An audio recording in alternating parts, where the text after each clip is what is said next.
د یکتو تڼې په حدود کې پولیس مقابله شوې ده او د ماشومې سره چې کم زیاتی کم کس کړی او بیا هغه مړه کړې وه هغه ملزم چې کم دی هغه په پولیس مقابله کې مړ شوی دی.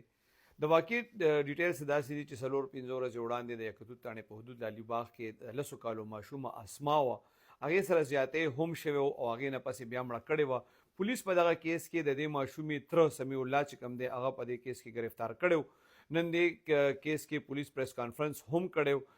دا ملزم نن اوس لږ ساعت پهله پولیس بوتلی د موقع نشاندهي له کله چې ملزم گرفتار شي او انویسټیګیشن شروع شي نو بیا پولیس ملزم بوزي د موقع نشاندهي له او هغه نه بیا د موقع نشاندهي کوي. پولیس دا ملزم هلته بوتلی چېرې دی د موقع نشاندهي وکړي چې کوم ځای کې دا وقوعه د سمیع الله په دې کور کې شوې وه.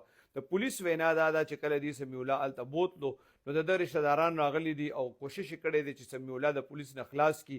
دې دوران کې ډزې شوي دي، په دې ډزو کې سمیع الله چې کوم دی هغه مړ دی.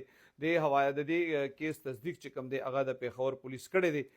مزید په دې کیس کې که بیا وروسته څه اپډیټس وو نو زه به هغه تاسو له درکوم څنګه چې ما تاسو ته وویل چې 4-5 ورځې وړاندې د 10 کالو ماشومې اوس اسما سره زیاتی هم شوی هغه بیا مړه کړې شوې وه. پولیس دې کیس کې د دې تره چې کوم دی هغه ګرفتار کړی و.